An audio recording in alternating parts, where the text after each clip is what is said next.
Hey guys, Elaine, Paul, everyone here, Folsom Hall. I'm at the parking lot. Hi, Debbie. Oh, hi there. Okay. So thank you. So welcome. Well, two things. I totally forgot that today was going to be Mardi Gras and Fat Tuesday. And I had brought beads for everybody. I bought beads for everybody. And then I forgot to bring them because I was rushing out of the house. So I'm sorry. I'll save them for next year. Or maybe we'll use them for St. Patty's Day or something. So I did have some beads, but happy Fat Tuesday. And we were talking, when we were planning this talk, I said, oh, maybe we'll talk about brain. I think it might be Brain Health Month. And then we've been wanting to talk about kidneys because I think last month you had kidney talk and people were asking about diet for that. So then we decided to just throw all the organs in. And well, a lot of organs. And I'm always reminded of my dad. He said when he and their friends would get together, they would have the organ recital where they would talk about which disease or which issue everybody had. So this is so no, but everybody would be talking about their liver or their kidney or this or that. So he said we always have to have the organ recital. So we're doing a little mini organ recital today, but in an effort to keep our organs healthy. And I thought as I was putting this together, I tend to say the same thing all the time. We're always talking about heart. So I wasn't going to talk about heart today. Hey, Rose. Hi. But Diane, you up here, and let me introduce my niece to you. Oh, your niece, come on up here. Oh. Okay, Rose's niece is here. Who lives in Massachusetts? Oh, she's from Massachusetts, so she's enjoying our beautiful weather. Or maybe you brought this storm that's coming. Oh, yes. No, I think that came from the Arctic. From the Arctic? Okay. Well, hi. And what is your niece's name? Diane. Hi, Diane. Nice to meet you. I'm Debbie. Nice to meet you, Debbie. Okay, so we're talking about eating for healthy organs, and sadly, I'm still saying the same thing I always say. It seems to be the same diet for everything. But there are specifics to certain things. Now, we also were talking about veggie burgers, and I was going to try to cook while I talk today. But the trouble with veggie burgers is you usually have to make your burger and then you have to let them chill for a while before you cook them. So that kind of threw that off. So Tim's over there slaving away and cooking the burgers that I put together at home. And so we'll talk about that in a minute, but welcome and happy Fat Tuesday. And here's our organs. Okay, so we got the heart up there. We'll start with the heart and then move clockwise. So I'm not going to talk about the heart today because we always talk about the heart, but we're talking about eating for healthy organs. So for us, that to eat for the hi there, you made it. The healthiest heart is to eat a whole food plant-based diet or as close to that as we can. So the same is going to be true of a lot of things. So then if we move right, we've got the brain. And I do have a few slides on brain. In fact, I have more slides on brain than anything because they do so much research on that. Then we've got the stomach. And then I'm going to drop down. We got the small intestines, which is the big jumbo mess down there on the bottom right. And then on the bottom left, that's our colon, so our large intestine. I really didn't talk about that today because I feel like we talk about it a lot. And the best way to eat for a healthy gut system is high fiber and diversity. We have a number of little classes on that, so we'll talk about that in more detail. But just remember, what we're talking about to eat for all of our organs is going to include high fiber and plant diversity. The more plant foods you eat, the better the gut bacteria will be. And if you're interested in that a little more, we'll have that in the future in much more detail. Then we have this other organ that Linda and I can't figure out what it is. We think it's either the spleen or the gallbladder, but we think the gallbladder is closer to the liver. Who knows what that one is? He's talking about this one. The one below the stomach. Oh. It looks, I thought it was kidney, but we got the kidneys down here. It's a kidney shape. This one she's talking about? Yeah. I think Linda's right. I think it's a spleen. A spleen, which is part of our immune system and our filtering. I didn't really talk about that because we can live without a spleen. But the pancreas is the next one, the funny little yellow candy cane-ish looking shape. We'll talk about that. Then we got our small intestine below that. We've got the bladder next to that. I had to actually look that up because I couldn't figure out what that whole funnel thing was. one? The one that's holding urine. It's like a funnel holding urine. Oh, that one, yeah. That's the bladder. Oh, okay. I'm not going to talk about the bladder today.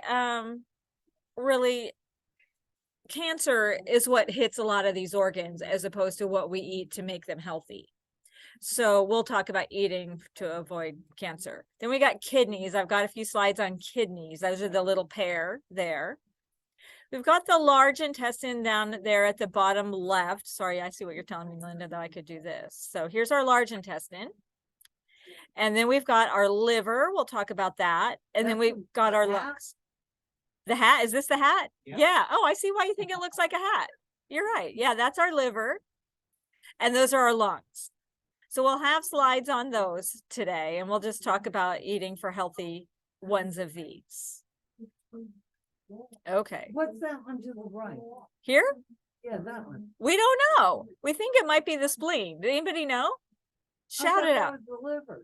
No. Here's the liver over here, this hat. Liver. I didn't know the liver was. We think spleen. So What's the yellow one? That's the pancreas. Oh. Pancreas. do you think this? Maybe it's the thyroid. I wondered about that too. It could be a thyroid. Isn't that up Thyroid. higher in your I throat? feel like the thyroid's up here though. Yeah. Smaller. Yeah. You think these are? They're not true to size No, I don't think so. because your heart's not bigger than your lungs. Right. Yeah. It was just, I was just trying to find a picture of the organs that was kind of cutesy. But, there's always a mystery. Okay. So let's talk about brain first. So brain, they have done so much research on. And what we are most concerned about with our brain, well, for most of us, is reducing our risk of dementia and Alzheimer's. They've done numerous studies on this. Studies are ongoing all the time. But if we were going to eat for a healthy brain, what we want to do is really the same thing we do for our heart. We avoid those things on the right: red meats, saturated fats, the things that clog our cells, butter, margarine, cheese, pastries and sweets, processed foods, fried foods, and alcohol. Those aren't good for our brain. I was listening to a podcast about from a couple of kind of brain health experts, and they said there is no amount of alcohol that is healthy for your brain, which is kind of sad for those of us who like to have our little glass of red wine now and then for a healthy heart. But really, there is nothing that seems to be healthy about the alcohol for our brain. Could you define stick margarine as opposed to what? Yeah, spreadable margarine? I mean, Yes, the more solid it is, like in a stick, then the more saturated it will be.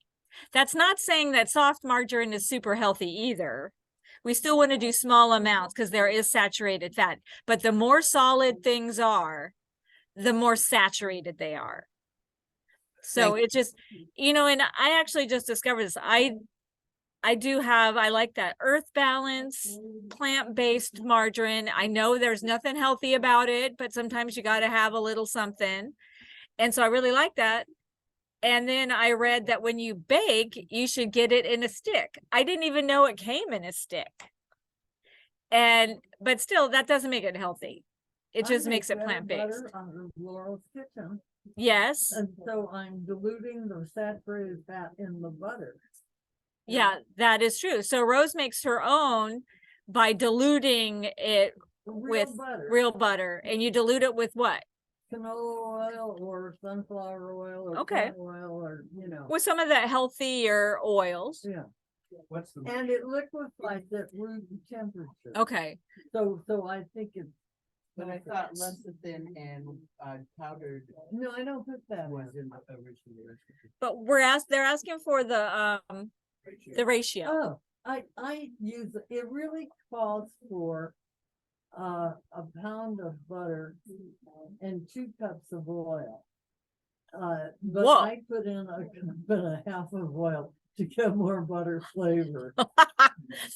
Okay, And it's- so It's soft, it's spreadable, so a little less saturated, but still all the margarines, nothing really healthy about them.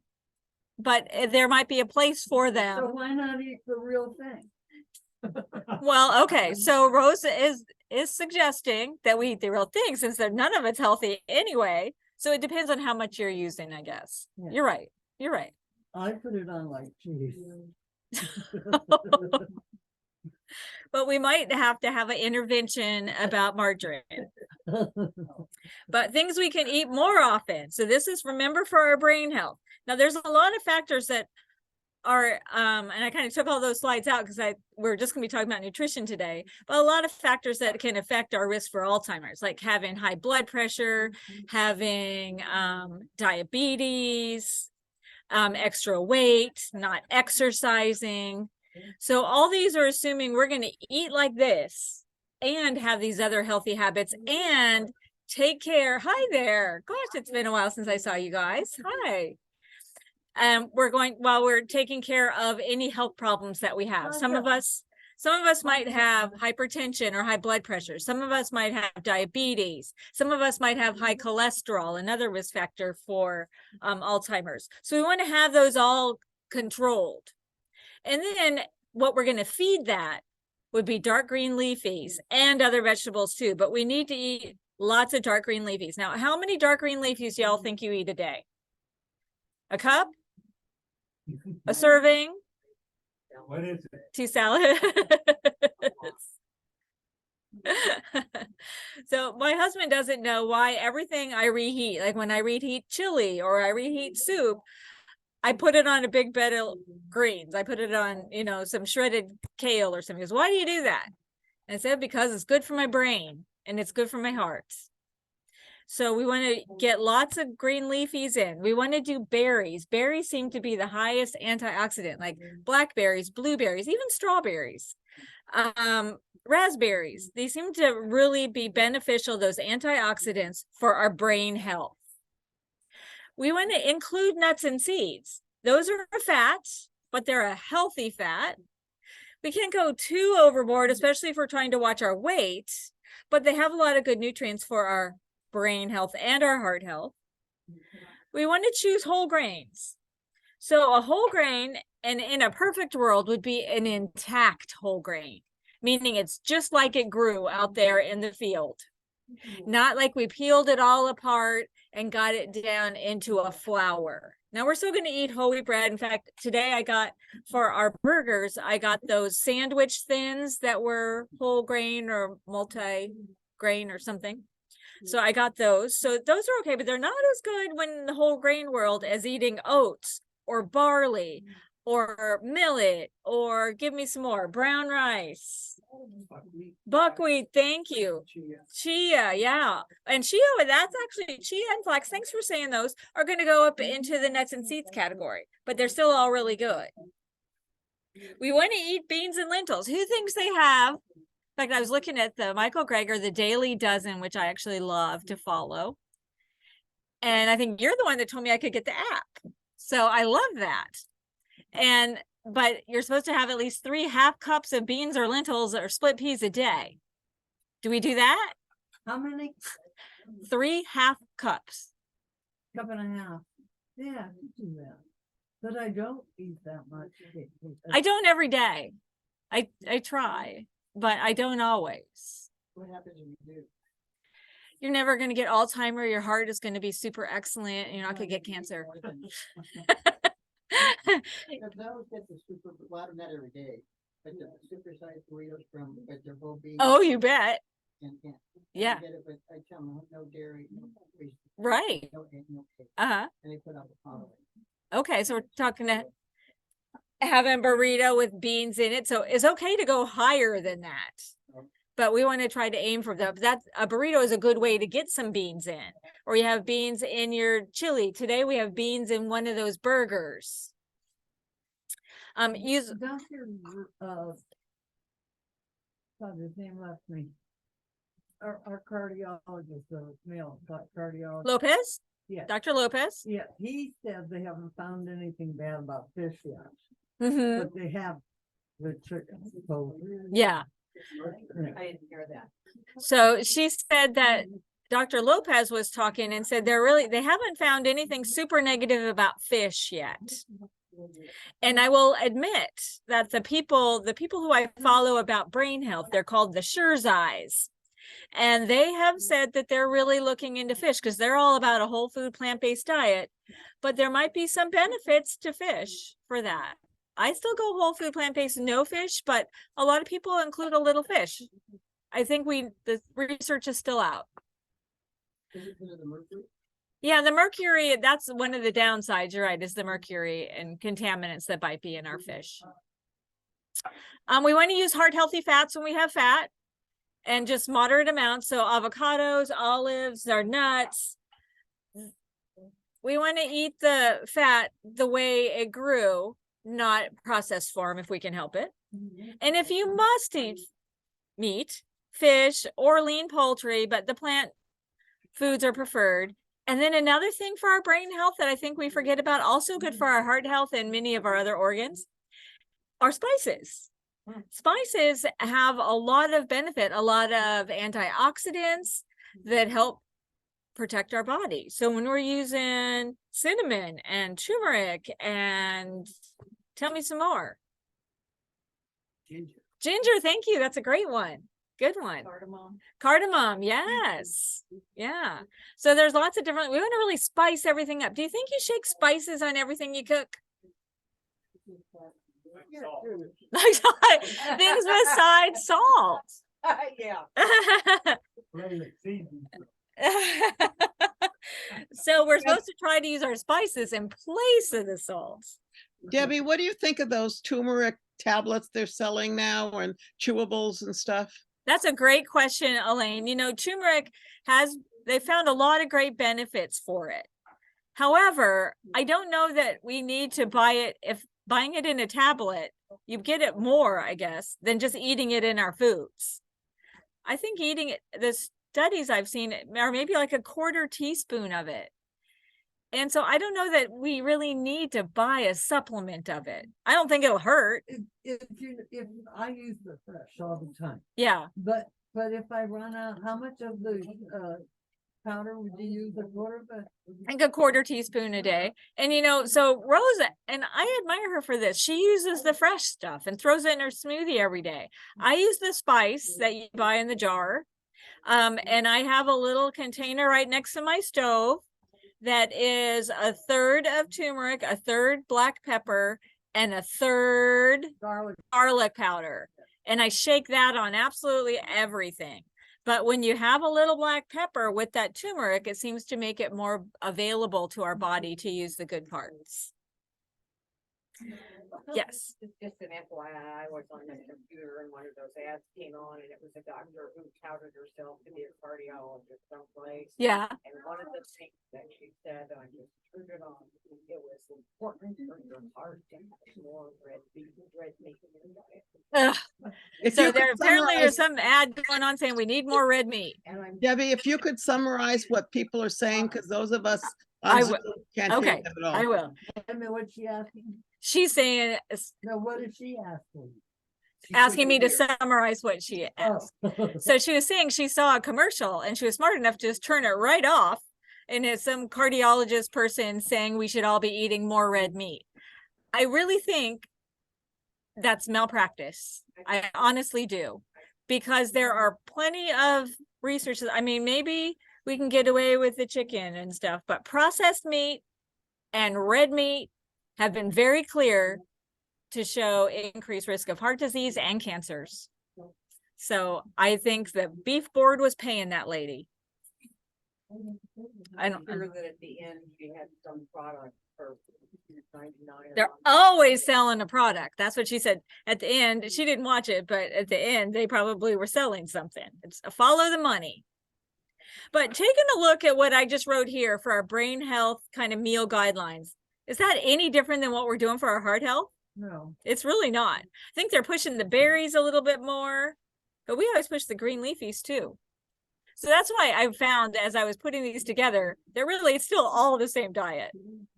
But they have looked at this diet. This is one that they've done a lot of research on for, I don't know how to get rid of this for you guys. Get up there. Hey, Tim, could you show me how to get rid of this up here? Yeah. So, because they're seeing all this. You can It doesn't show up on Zoom. Phil. hold. Oh, it green- doesn't. Green bar The side- Green bar? and drag it down. Oh, just Oh, wherever. that, I'm sorry, I thought you were talking about the side. Oh, and the side too. Oh, if you That doesn't hover show over on it, Zoom. hit the dash on the top left of that. It'll shrink it down. Thank you. Okay. All right. So this is the Mind diet. It's a combination of the Mediterranean diet, which I think we know is fruits and vegetables and whole grains and, you know, lower in salt. And I'll get a little wine. So we all love the Mediterranean diet. And then the DASH diet, which is the dietary approaches to stop hypertension, huge study in the 90s. Fruits, vegetables, whole grains, and less salt. And so they kind of combine those. So it's the Mediterranean, DASH intervention, and neurodegenerative delay diet, Mind, because all that is way too much to do. So they did a study on this diet and found in 2015 that it lowered risk of Alzheimer's. And 53% of the people who did this study, thank you, we're getting our food delivered. 53% reduction in Alzheimer's in people who followed it to a T, and 35% to those who did it, but kind of half-heartedly. So in this diet, it's just like what we talked about. It does for you fish lovers, include some fish. Salmon, yes, because of the omega-3s in the salmon. So it's fruits and vegetables. There's our berries, there's our greens, beans, and getting rid of processed foods. And I would say most any diet or meal plan out there nowadays is the same thing. You eat more produce, you eat less processed food. So the Mind diet is one that has been well studied. Here's just another little picture of it. So it's, 3 servings of whole grains a day, eat berries at least twice a week. You get your dark greens and other vegetables. We have some nuts every day. One thing I don't particularly love about this one, but it was the study, so I can't change it. It was a poultry twice a week, fish at least once a week, a little glass of wine every day if you're so inclined, beans, and then just a very small amount of the high-fat dairy and margarine, and then pastries I think this is pretty good. Pastry and sweets less than 5 times a week. That's pretty reasonable. But this was the Mind diet, and it has been shown to help reduce our risk of Alzheimer's. But then let's get to here, the Sherzais. I can't remember what her name. Jean and Aisha, I think, Sherzai. They wrote this book called The 30-Day Alzheimer's Solution. They are 2 neuroscientists who met kind of coming together because both their grandparents had Alzheimer's and they were scientists, and their goal is really to get rid of Alzheimer's disease. And so they wrote this book. I haven't gotten the book, but I would suspect it's a fine book. But they have a little acronym, like everybody's got acronyms. So it's neuro. N is for nutrition, and I'll show you what they think the neuro nutrition is. Exercise, unwind, and unwind also means decrease your stress. Restorative sleep, so getting adequate sleep. And then optimizing cognitive reserve and connections, meaning we're working our brain as much as we can and we're staying connected to people. So to them, this neuro is what helps reduce risk of Alzheimer's. So I put the exercise up there. We got our little heart exercise and we're getting plenty of sleep. We're relaxing and unwinding, watching the sunset. We're staying connected. And we're learning something new, maybe I've been taking drum lessons till I had my hand surgery. So that's kind of my new thing. But I think this is a good way to reduce our risk also. So it's not just about the food, although I do believe the food plays a big part in our brain health. And so here's their Neuro 9. Again, it looks very similar to everything else we've looked at, but this is what they think the nutrition from the studies we should be doing is getting at least 3 cups of our green leafies every day. 3 half cup servings of our whole grains. Really, the more intact, the better. So not like rice-a-roni, so brown rice. 2 teaspoons of seeds. This is your chia seeds, your flax seed, your hemp seeds, beans and legumes, 3 half cup servings a day. This is very similar to Dr. Greger's Daily Dozen too. Berries, half a cup a day. And you know, I know berries aren't in season right now and they're super expensive or they come from Chile or something. So get frozen. Frozen are just as good. And they kind of cool off your oatmeal if you put them in your oatmeal. Nuts, a quarter cup a day. Cruciferous vegetables. These are the ones that are in the cabbage family. So broccoli, cabbage, Brussels sprouts, cauliflower, a cup a day. Do you guys think you get a cup a day of those kind of veggies? Of the cruciferous veggies, a cup a day? Only the kale eaters do that. Yeah, kale eaters do. You know, I would have to say I don't do it. Well, I have kale every day, so I guess I kind of do. But if I buy Brussels sprouts, I cook them and then I eat them for several days. And then I don't have Brussels sprouts. So I got to have another cruciferous veggie on deck to keep cooking.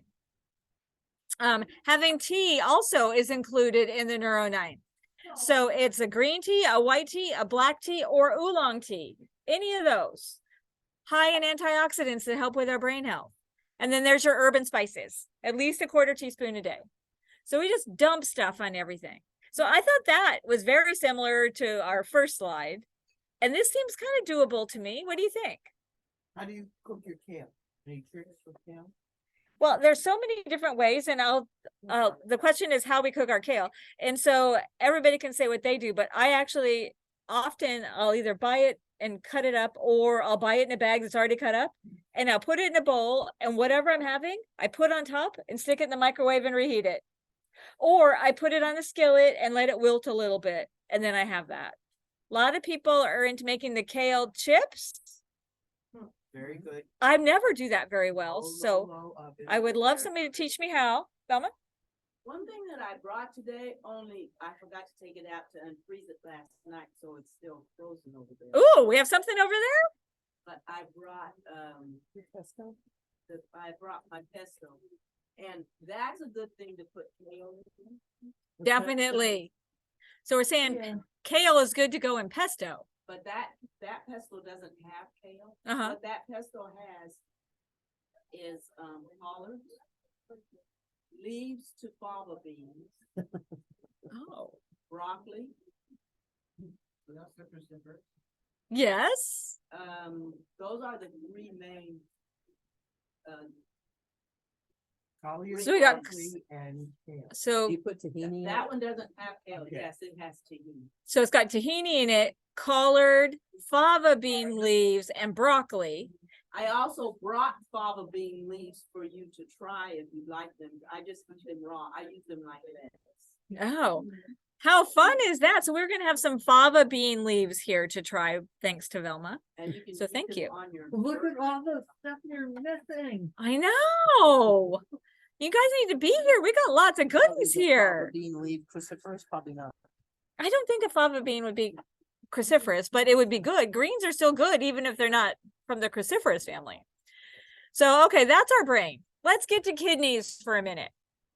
So what I did on the organs in here is I kind of explained what the organs do, what bad things can happen to them, and then some specifics on diet if there are any. And there weren't always. But kidney, actually, there's a lot of diet stuff. Normally, it's not in advance of getting kidney disease. It's if you have kidney disease. So our kidney's big job, and we have 2 of them, so we can live without one. Its job is to filter our blood, get rid of waste, and get rid of extra water. That's why from our kidneys, we pee things out from extra water. It helps with blood pressure, and it also helps with bone health. So Pardon? if we are causes of kidney disease, that's what KD is. Kidney disease is diabetes is the #1 cause of kidney disease. Because if you know anything about diabetes, it damages our little tiny blood vessels if it goes unchecked. If we have diabetes, but it's well controlled, nothing happens. But if we have diabetes that is out of control or not well controlled, what happens is the little tiny blood vessels, like the ones that are in our kidneys, it's called the glomerulus, they get damaged. And then the first sign that our kidneys aren't working right from diabetes is they get a little leaky. So your doctor does a urine test and we see that we have stuff in our urine that's not supposed to be there. So diabetes, #1 cause of kidney disease. Mayonnaise? And then high blood pressure also is the #2 cause of kidney disease. So what happens though, if our kidneys aren't working the way they should, and I know you've all had kidney talks like crazy last month, so I'm sure you know all this, but our fluid builds up in our body because our kidneys are supposed to get rid of them. And if our kidneys aren't working right, we can't pee it out.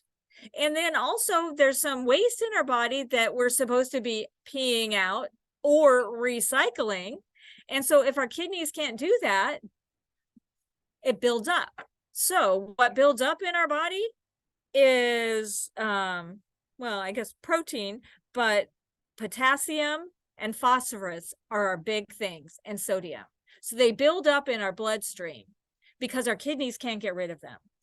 Now, for kidneys, if you're going and you're getting blood tests or a urine test, they can tell what stage. A lot of people, actually, as we get older, a lot of us have what they call chronic kidney disease. It's our kidneys aren't working quite like they should, but they're doing okay. So we don't need to panic because our kidneys can go for a long time before we need to go to the ultimate, which is needing dialysis.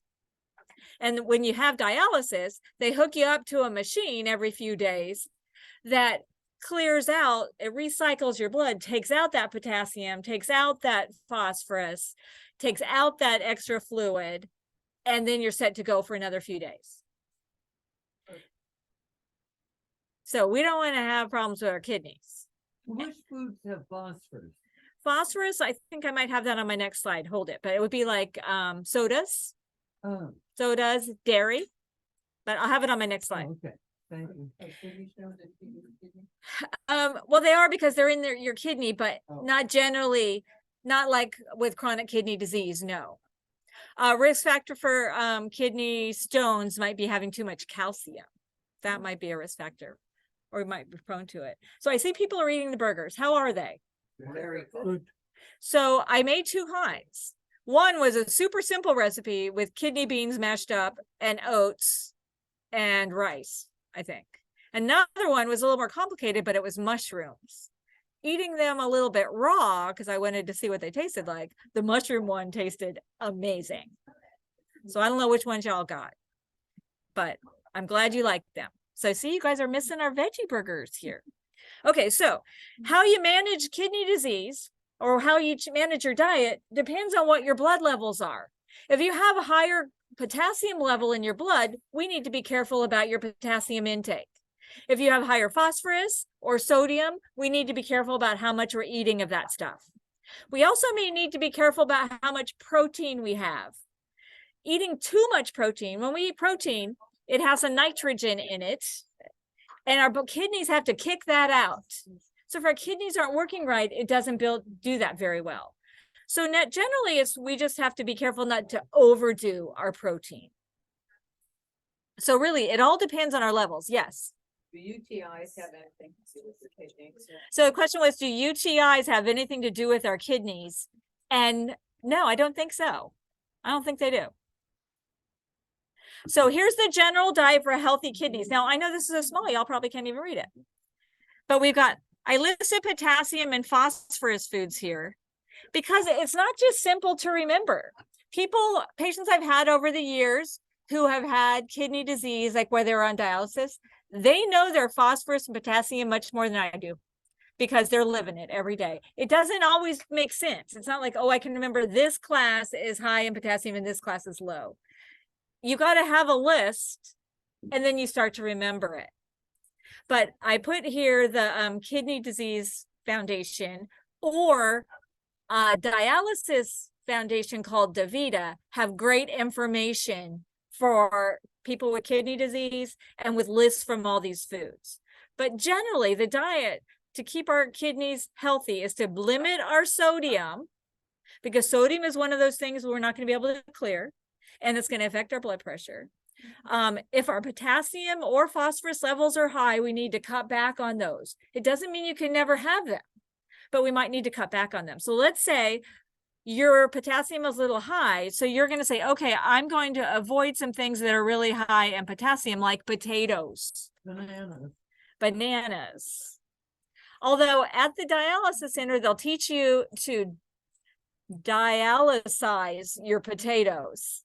Like you boil them and then you throw away that water, and then they have a little less potassium. Are yams, do they fall under the same category? Yeah, they're up there. Potatoes. Yeah, they do. Salmon's up there. Potassium I know. is in everything. It is in everything. And so we're thinking mostly, cereals now listed on it. So you can tell in cereals, because they used to put it be in cereals a lot. It's in a lot of our whole grains, but it's fruits and vegetables mostly. And so you just start to learn, like, you can eat green beans and you can eat grapes, but you can't eat potatoes. And I can't think of the highest fruit one that I can think of, bananas, let's say. Or you have them in very small amounts. And remember, this is only if your potassium level is high.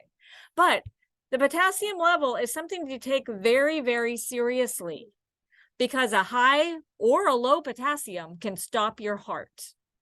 In fact, my sister-in-law had multiple health problems, including being on dialysis, and she died of a heart attack because her potassium was too high. So we really need to stay on top of that if we have kidney disease and our levels are high. Well, the awesome thing is that if you have kidney disease and they prescribe diuretics, they also give you potassium, which is contrary to heart issues. Yeah. So I'm always trying to get my kidney doctor and my heart doctor to talk, to give me some better guidance of how much potassium versus how much not. You are right, Elaine, because if we are on a water pill, a lot of times when you're on a water pill, you will also lose potassium. Some will hold on to it depending on which one you're on. And so if you're on one that causes you to lose potassium, then they will give you potassium, because a low potassium can be just as dangerous as a high potassium. So you're like walking this tight wire trying to keep it right. So that is why they do that. And you're right, Elaine, it would be great if they could talk to each other. But if hopefully they're doing your levels frequently so you can keep an eye on that. I'm doing them frequently, whether or not they want me to. Exactly. But thank you for bringing that up, because I forgot to mention that. That's a good point. And then we want to be careful about our protein, because we don't want to overdo our kidneys. A lot of times people who do those high protein diets, their kidneys are working double time, kicking off that extra nitrogen. And way back when, what was that guy who actually died of heart disease? Atkins. Back when his diet was super popular, people always wanted to say, oh, people's kidneys failed because they were on that. And I don't know that they ever proved that. But we do have to be careful about our protein. People who are on dialysis, they lose some protein so they can get away with a little bit more. And we're talking just moderate amounts, which wouldn't be such a big deal, except in our country, we eat way huge amounts if you're eating meat. I mean, people aren't eating little 3-ounce portions of chicken. They're filling half their plate with it. So it's a good habit, even if you're eating meat now or not, to be careful about that, how much meat you have.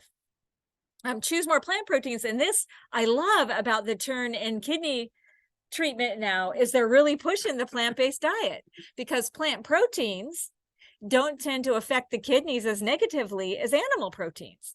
So now this is like the number one thing, is eat more plant proteins.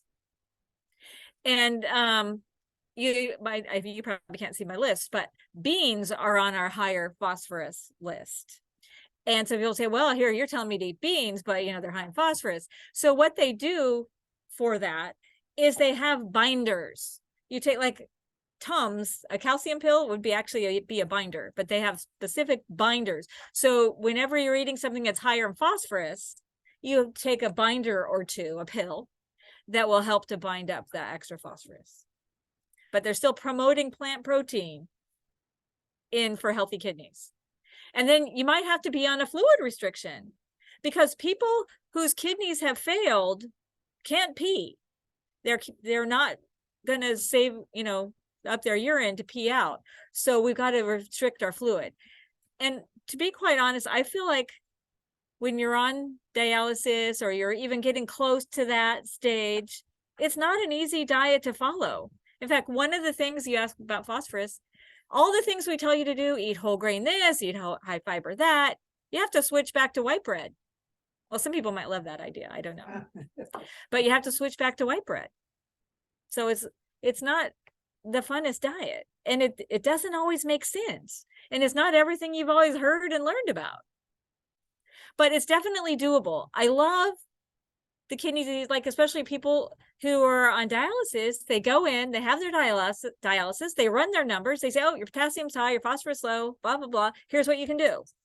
And you see the results instantly. So it's very effective with diet.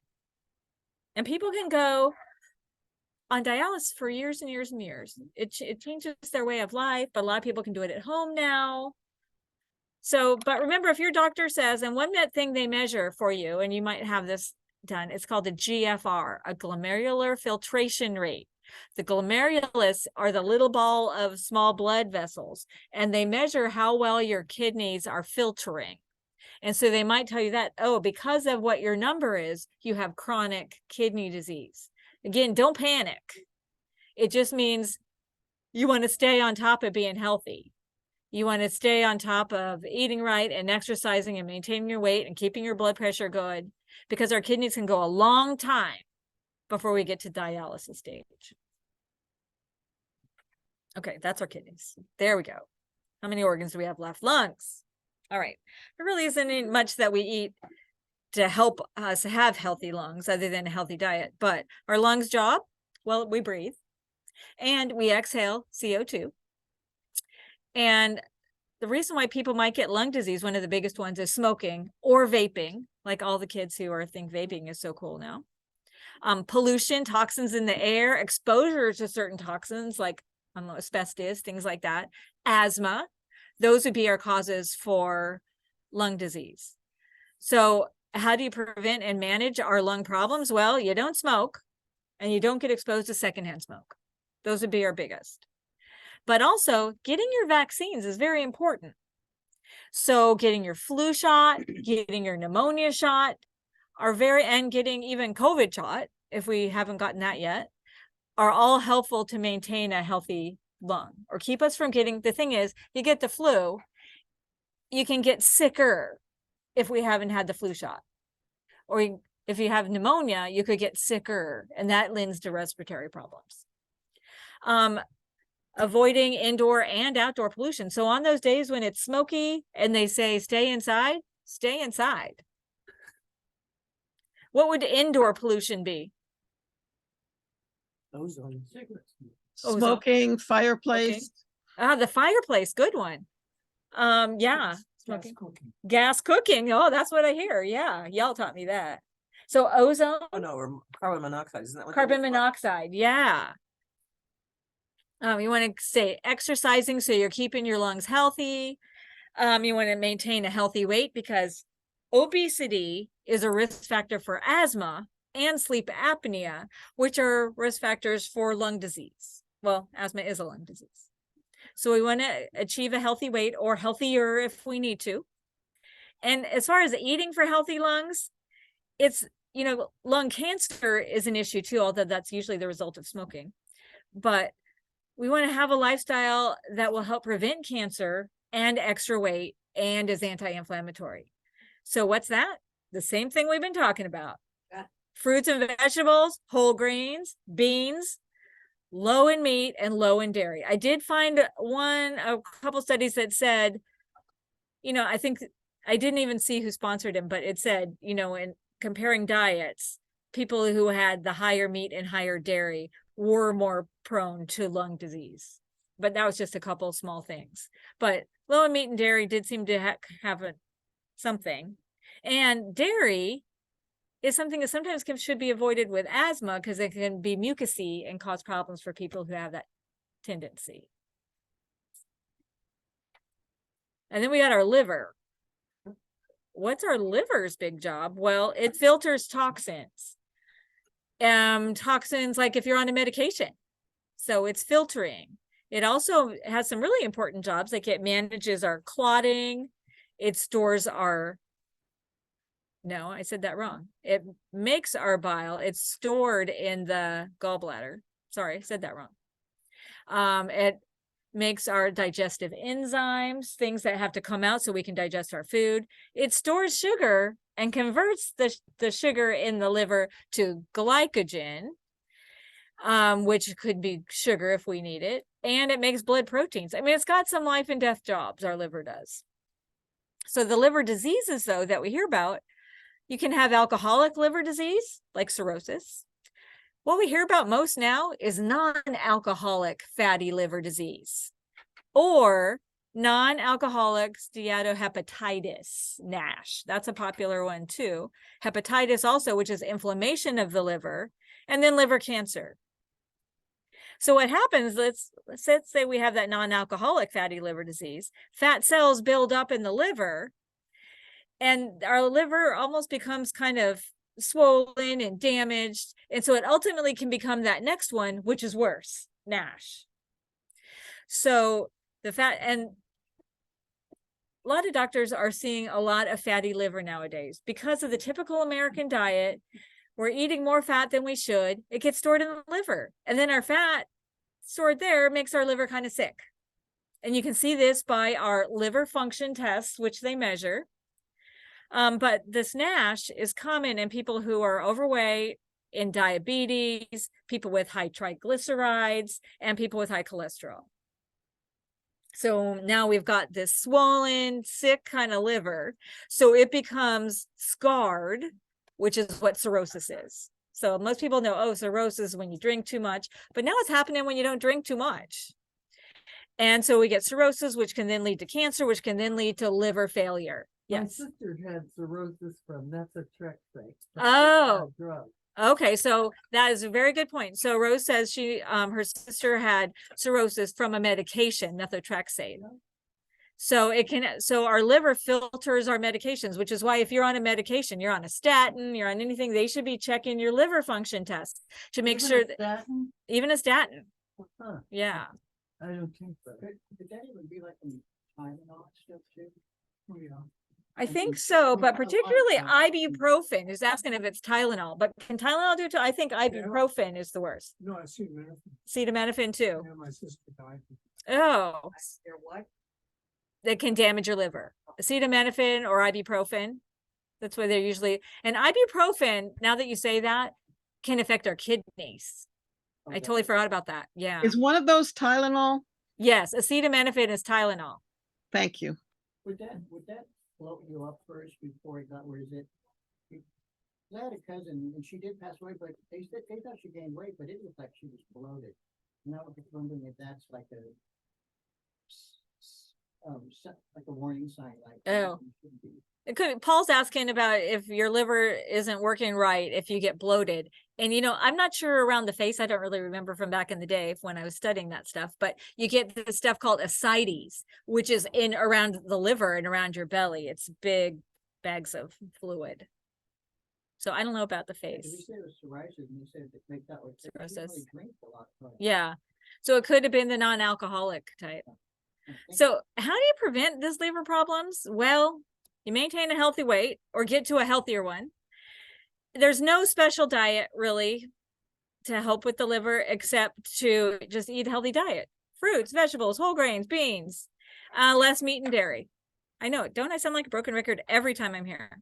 Exercise, you do want to limit alcohol, and get your hepatitis vaccines. If you haven't had those, they do have some vaccines like hepatitis A and B. It's a round. Usually you have to get multiple ones.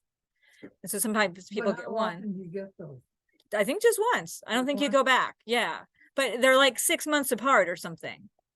I can't remember. I got mine, but it's been a I long time. think about it. Okay, so there's our liver. Pancreas, okay. The pancreas job, it's got a lot of jobs. We think of the pancreas, we think diabetes a lot, but that's just a few cells on your pancreas, in your pancreas that have problems. But our pancreas job is it makes those digestive enzymes that come out and help you digest your food. And it makes hormones, including insulin, which it does in the beta cells, and glucagon, which is the opposite of insulin, in the alpha cells, to control our use and storage of sugar. So it's got some important jobs. Biggest problems we see with the pancreas, pancreatitis, inflammation of the pancreas, which if anybody's had that is a horribly painful thing. And you have high levels of amylase. That is an enzyme that is a sign that you have pancreatitis other than the pain. But you could also get pancreatic insufficiency, like you don't make quite enough of those digestive enzymes. Or you could have diabetes as a result of beta cell damage. So people who have diabetes, something turned on their beta cells, especially type 1 diabetes, damage their beta cells, so now they can't make insulin. Type 2 diabetes, their beta cells, because of a lot of times the risk factors associated with diabetes, like extra weight or a diet too high in fat or too high in sugars and processed foods, our beta cells can get kind of pooped out. So then they don't make as much insulin. But it didn't get turned on like with type 1. With type 1, those beta cells just got damaged. Those people can never make insulin again. Well, until they discover how they can do that. And then cancer. We hear about pancreatic cancer a lot. So if we get that pancreatitis, it's inflammation and it's super painful, and it can be related to super high triglycerides. So that's why, some people have triglycerides. They want to get your triglycerides down. That's a fat in your blood that they are measuring separate from your cholesterol. I mean, it's in your lipid panel, but too high can bring on pancreatitis. We could have what? Too much triglycerides, high triglycerides in your blood. And Deb, would you answer a question for me? I'll try. On the diabetes. Yeah.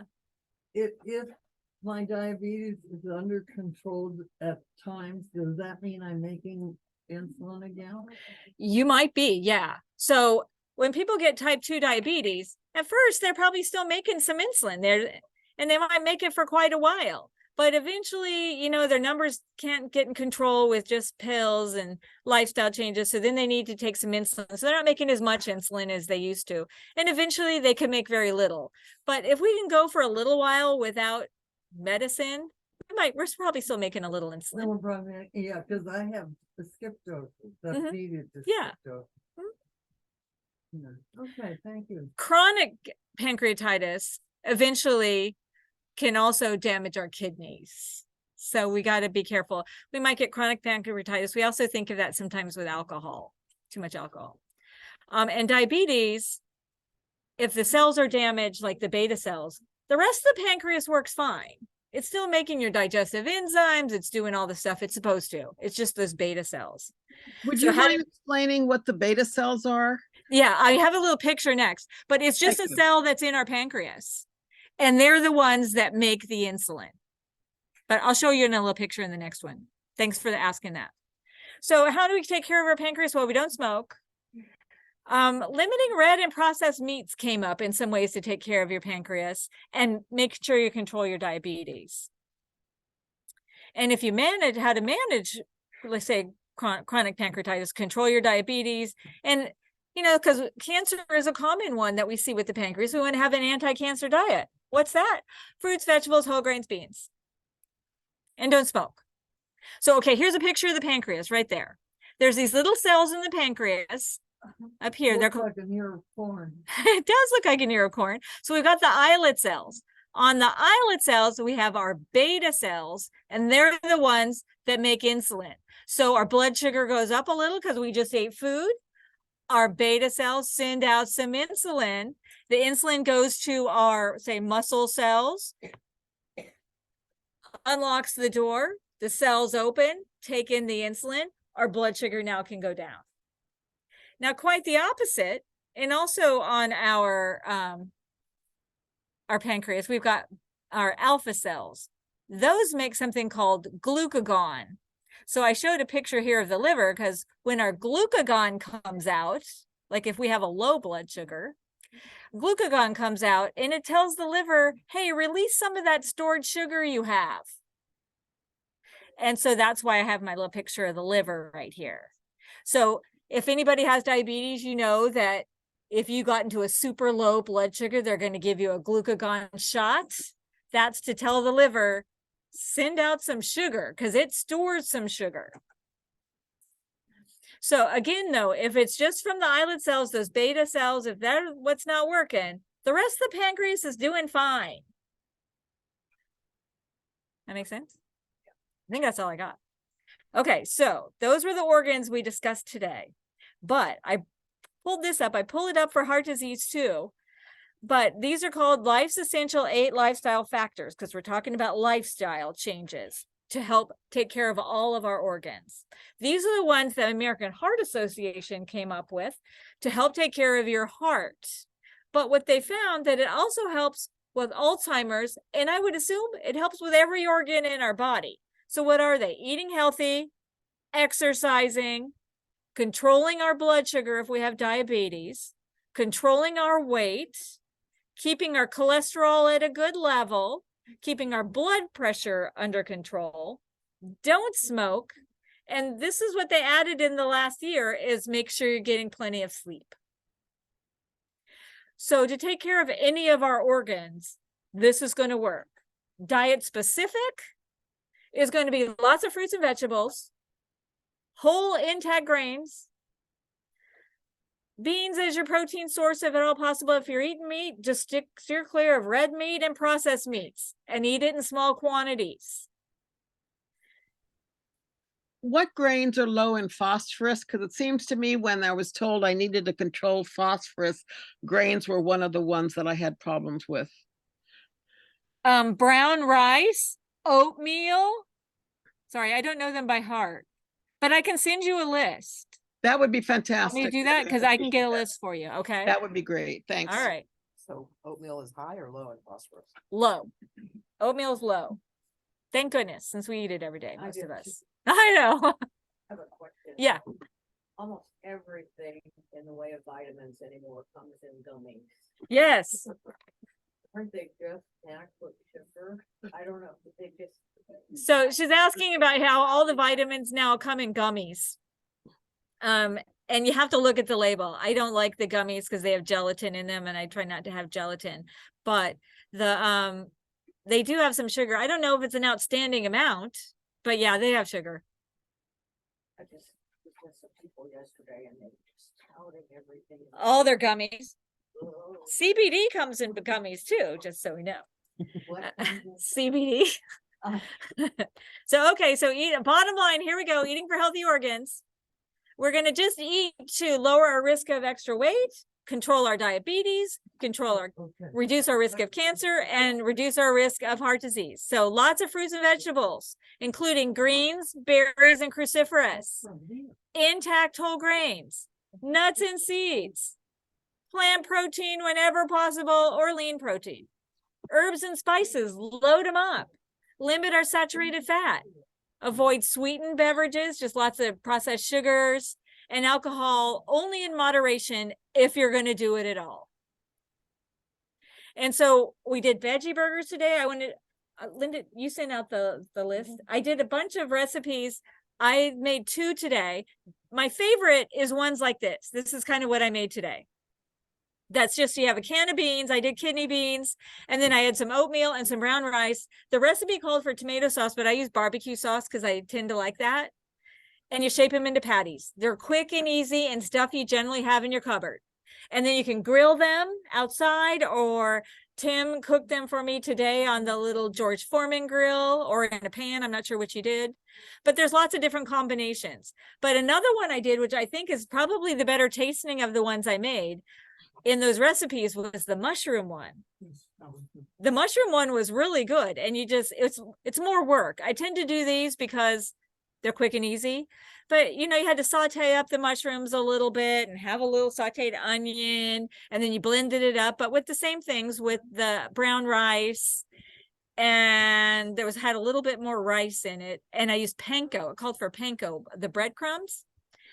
And I thought it had a really good flavor. They were So- both great. They were good. So- Thank you. It's super nice meeting you, Dan. So I really encourage you to make your own veggie burgers instead of buying the box kind. The box kind can be fine too, but they do have a lot of extra sodium, other things that we just really don't need. When you can make them so easy, and then you can freeze them, you can cook them and freeze them, you can cook them raw or freeze them raw.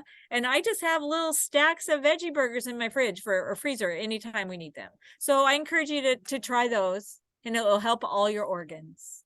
Sorry, I thought I was going to be so fast, and look at me, overtime. Sorry, guys. And next time I hope to see you guys in here. Thank you very much, Debbie. As usual, Thank you. quite good and informative and things to think about that I should do more often. Thank you. I'll send you that phosphorus list. I appreciate that. Thanks. Okay. All right, thanks. I think